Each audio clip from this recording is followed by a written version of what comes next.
E o assunto agora é saúde aqui na nossa programação. Nós vamos conversar com o médico Evaldo Stanislau, que é médico do Hospital das Clínicas de São Paulo, infectologista, um dos grandes especialistas do assunto no país. O doutor Evaldo está em conexão conosco aqui via online para conversar sobre, principalmente, as vacinas nessa primeira parte da nossa entrevista. Queria começar falando com o senhor sobre a aprovação da Anvisa recentemente por mais uma vacina contra a Covid. O que essa vacina tem de diferente das demais? Seja bem-vindo aqui à nossa programação, doutor Evaldo. Muito obrigado, Pedro. Obrigado a todos os ouvintes. Essa vacina ela é diferente das vacinas anteriores porque ela é feita sem partes do vírus original da Covid. Já é uma vacina elaborada com as variantes Ômicron que evoluíram ao longo da pandemia. Especificamente, nós estamos falando da variante XBB. Então, nós voltamos de uma vacina bivalente para uma vacina monovalente. Entretanto, com cobertura para essa variante XBB e que tem se mostrado em dados preliminares de publicações em pré-print e em outros estudos que começam a aparecer na literatura, que nós temos uma efetividade desta vacina também contra novas variantes que estão surgindo no mundo e que causaram um surto recente aqui no Brasil, inclusive no Ceará. Então, é uma nova ferramenta, uma vacina importante e que certamente muito em breve, com essa aprovação da Anvisa, estará disponível aos brasileiros através do Ministério da Saúde. E quem tomou as outras doses da vacina também vai ser chamado para tomar essa dose dessa nova vacina que agora está sendo aprovada pela Anvisa? Essa é uma pergunta importante e eu quero esclarecer o seguinte, Pedro. Tem muita gente que fala assim, eu já tomei 1, 2, 5, 6 doses e não vou tomar essa nova dose. É ao contrário. Quanto mais doses a gente toma, a gente vai estimulando o nosso sistema imunológico. As doses que foram feitas até então foram feitas no sentido de manter uma resposta imunológica protetora e essa nova vai acrescentar uma proteção contra novas variantes. Então, todos que tiverem indicação de tomar a vacina deverão tomar essa nova formulação, independentemente de terem tomado a vacina anterior. E isso poderá ser feito num prazo relativamente curto, a partir de 3 meses de um reforço anterior. Doutor Evaldo Stanislau, durante o período da pandemia, nós tivemos uma procura muito grande das pessoas pela vacina, havia um certo pânico até instaurado por conta do número de mortes. Depois da pandemia, a vacina contra a Covid, as vacinas que nós temos aí no cardápio à disposição, elas também continuaram a ser aplicadas na população ou houve algum tipo de relaxamento por parte das pessoas com essa precaução? Pedro, este não é um fenômeno exclusivo da Covid. Para toda doença infecciosa e para toda situação muito aguda, nós nos acostumamos com isso. Então, num primeiro momento, quando você está no alerta, quando está todo mundo prestando atenção, a procura por medidas protetivas, a procura por informações, ela fica muito importante, ela aumenta bastante. Passado um tempo, quando a gente consegue controlar essa situação, até por controlarmos a situação, o assunto desce de relevância para as pessoas. E com isso, o que acontece? É um fenômeno natural que as pessoas deixam de se preocupar e procurar vacina e outras medidas. Então, isso não é exclusivo da Covid, isso em outras doenças infecciosas também. E não foi diferente na Covid, infelizmente. Nós temos alguns grupos prioritários que, infelizmente, deixaram de procurar a vacina e alguns, inclusive, que ficaram com a sua vacina atrasada. Então, é um momento, inclusive com a chegada dessa nova vacina, de nós reavivarmos essa memória das pessoas de que é necessário continuarmos nesse esforço vacinal para que a gente tenha, sobretudo nos grupos prioritários, um estado de controle, como a gente tem observado, com menos mortalidade e menos internações. A vacina da gripe, ela de alguma forma acaba sendo uma exceção a isso, porque a vacina da gripe a gente tem todo ano as campanhas, né, a divulgação e pelo retorno que temos de muitas pessoas, principalmente os públicos-alvos da campanha de vacinação pública, eles acabam aí atingindo níveis quase que de excelência. Por que a vacina da gripe tem essa questão que as outras vacinas não têm? Olha, Pedro, a vacina contra a gripe, ela é feita para um vírus completamente diferente do vírus da Covid. A gente precisa esclarecer o primeiro aspecto. O vírus da gripe, ele sofre, funcionalmente, mutações continuadas, e quando a gente tem uma grande mutação no vírus da gripe, a gente pode ter um surto, ou uma epidemia, ou mesmo. Mas para essas pequenas alterações de ano a ano, isso não se reflete necessariamente num aumento importante de casos, mas sim na necessidade de atualização da vacina. E é isso que é feito. Os estudos têm demonstrado que a vacina da gripe atualizada, feita todo ano, e recentemente, inclusive, com formulações com uma capacidade antigênica maior para populações idosas, populações de maior risco para a gripe, elas têm se mostrado altamente efetivas e têm diminuído mortalidade e internação, em que pese não evitar necessariamente que a gente se infecte pela gripe. Então, são vírus diferentes, são estratégias vacinais diferentes, a atualização é um ponto que talvez tenha chamado a atenção de similaridade, mas é uma atualização e um esquema vacinal muito diferente. Como você mesmo disse, para a gripe nós já temos uma rotina muito bem estabelecida.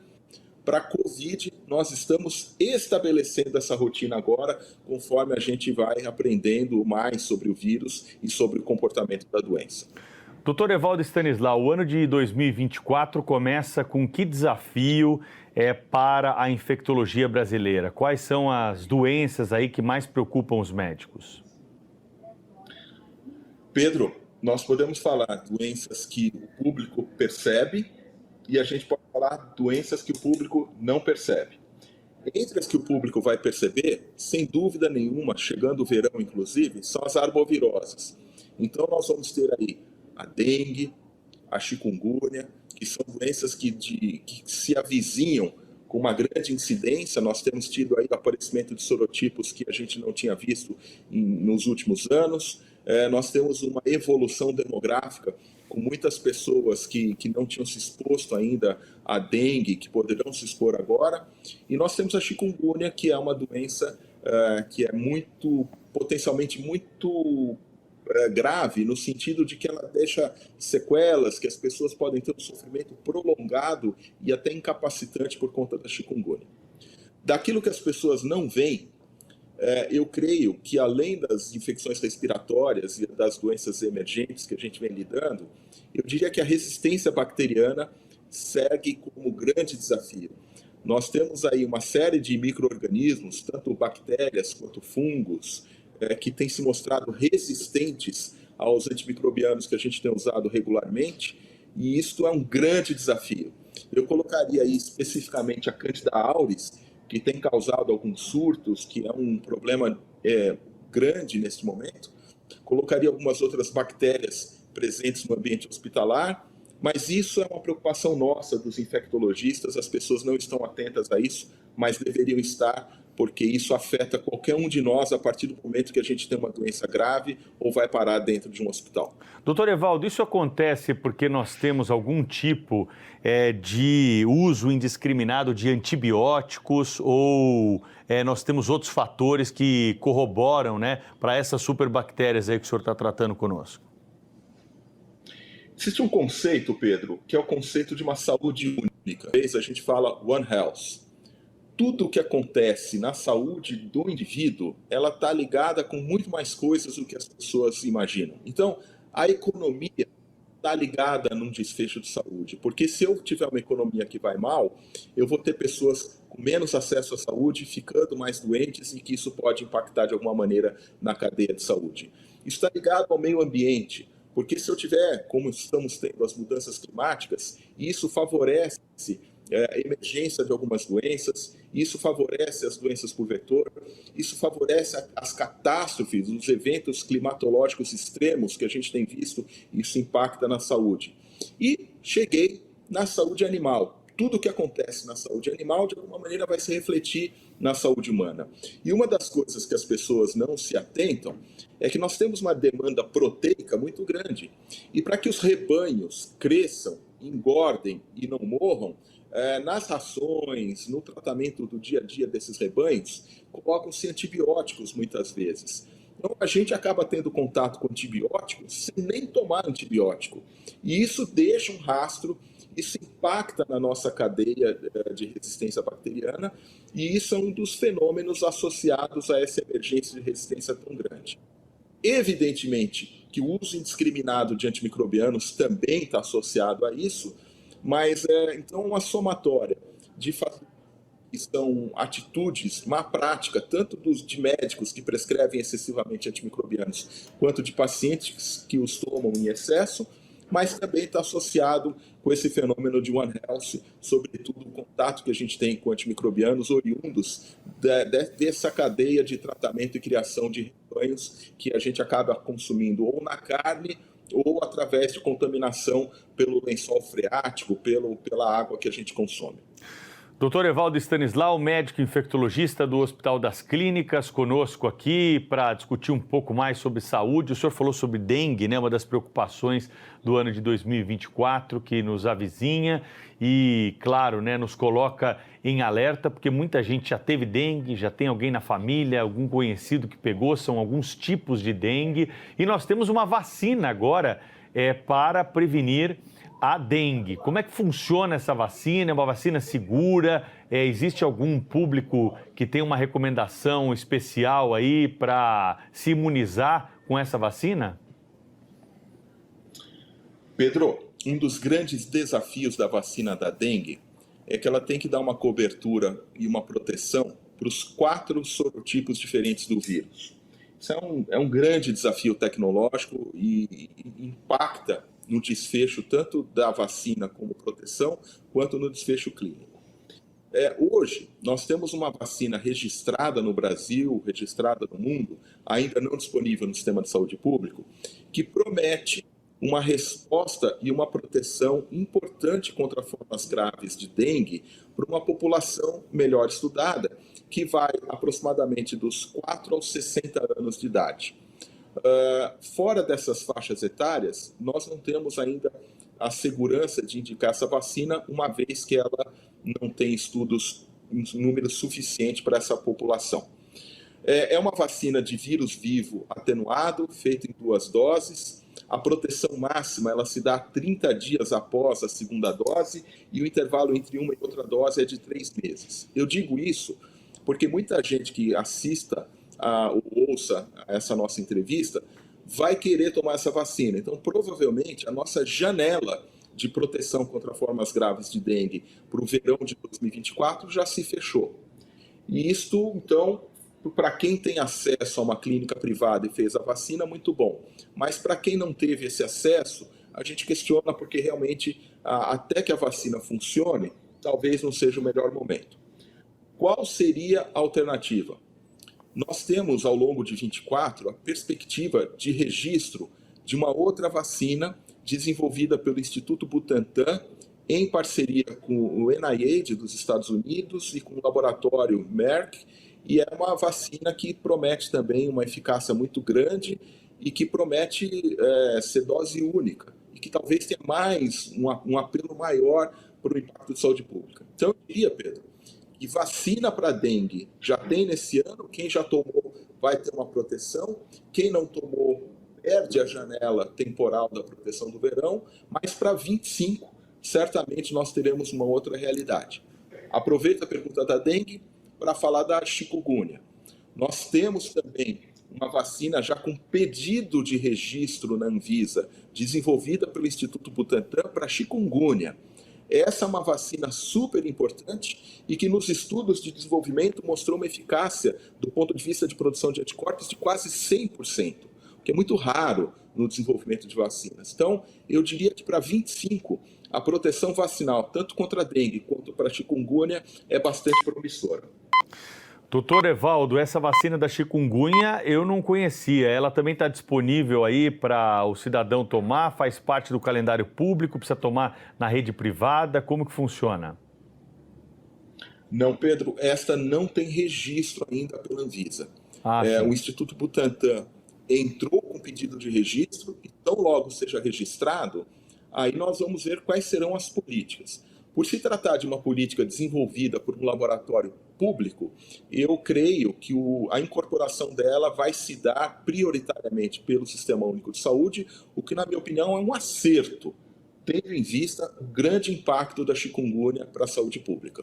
Doutor Evaldo, me permita aqui a pergunta, né? Porque a gente fala de muita vacina. Existe isso? O senhor é médico, tem pacientes, atende. Aqui não se trata de questionamento de eficácia de vacina.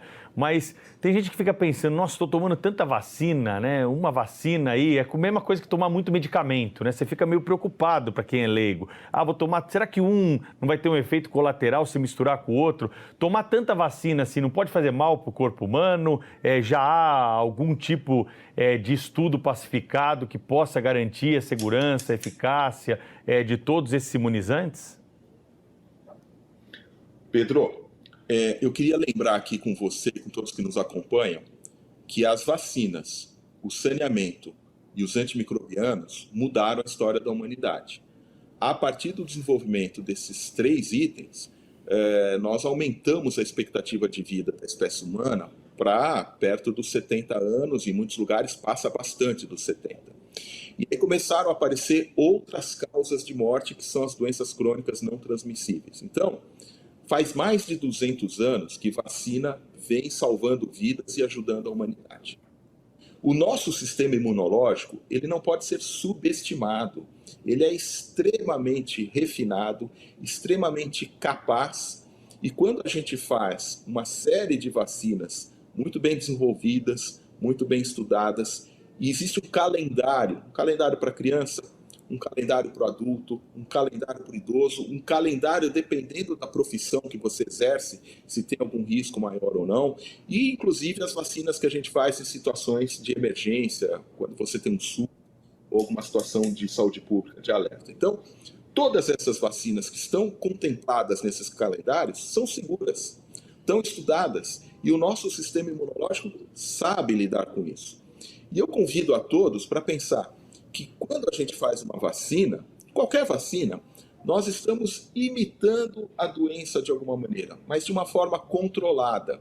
E desta forma controlada é o suficiente para que o nosso sistema imunológico aprenda a conhecer esse desafio e se proteja contra esse desafio infeccioso.